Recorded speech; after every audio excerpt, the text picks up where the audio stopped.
মার্কিন রাজনীতিতে যেন ঝড় বইয়ে দিল দেশটির সুপ্রিম কোর্ট। প্রেসিডেন্ট ট্রাম্পের পক্ষে দেয়া এক রায় শুধু একটি মামলার নিষ্পত্তি নয়, যেন প্রেসিডেন্টের ক্ষমতার পরিধি আরও এক ধাপ বাড়িয়ে দেয়া হলো।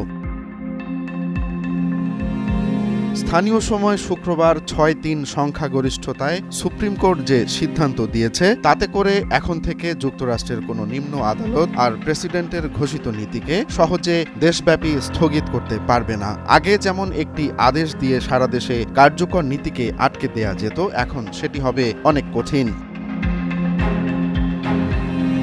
মূল মামলা ছিল ট্রাম্পের জন্মসূত্রে নাগরিকত্ব বিষয়ক এক নির্বাহী আদেশ ঘিরে। যদিও এই রায়ে সরাসরি সেই আদেশের বৈধতা নিয়ে কিছু বলা হয়নি, তবে বিশ্লেষকদের মতে এই রায় ট্রাম্পের দ্বিতীয় মেয়াদের পথ অনেক সহজ করে দিল।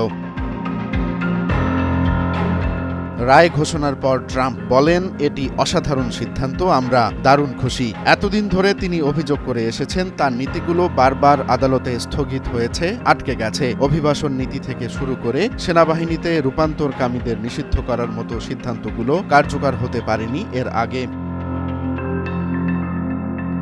তবে সবাই খুশি হননি। সুপ্রিম কোর্টের ৩ উদারপন্থী বিচারপতি এই রায়ের কড়া বিরোধিতা করেছেন। বিচারপতি সোনিয়া সটোমায়ার রায়টিকে বলেন লজ্জাজনক। যেখানে আদালত প্রশাসনের চাতুরির সঙ্গে হাত মিলিয়েছে, তিনি আদালতের বেঞ্চে বসেই প্রায় ২০ মিনিট ধরে নিজের ভিন্নমত পড়ে শোনান। বিচারপতি কেতানজি ব্রাউন জ্যাকসন তো আরও এক ধাপ এগিয়ে বলেন, এই সিদ্ধান্ত আইনের শাসনের অস্তিত্বেই হুমকির মুখে ফেলছে। তার ভাষায়, প্রেসিডেন্টের বেআইনি কার্যকলাপ এখন আর কেউ থামাতে পারবে না।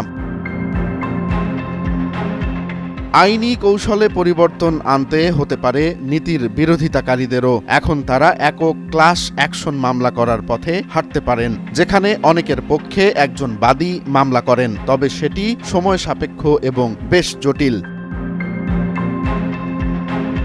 বিশেষজ্ঞরা বলছেন এটি ট্রাম্পের দ্বিতীয় বড় বিজয়। এর আগেও আদালত রায় দিয়েছিল দায়িত্বে থাকাকালে প্রেসিডেন্টরা ফৌজদারি মামলায় দায় মুক্তি পাবেন। একদিকে প্রেসিডেন্টের ক্ষমতা বাড়ছে, অন্যদিকে কমছে আদালতের নিয়ন্ত্রণ। সুপ্রিম কোর্টের এই রায় ভবিষ্যতের আমেরিকান রাজনীতিকে কোথায় নিয়ে যাবে সেটি নিয়ে শুরু হয়েছে নতুন বিতর্ক। ট্রাম্পের দ্বিতীয় মেয়াদের এই রায় কতটা গুরুত্বপূর্ণ হয়ে উঠবে সেটি এখন দেখার বিষয়। রোমান্স তালুকদার, নয়া দিগন্ত।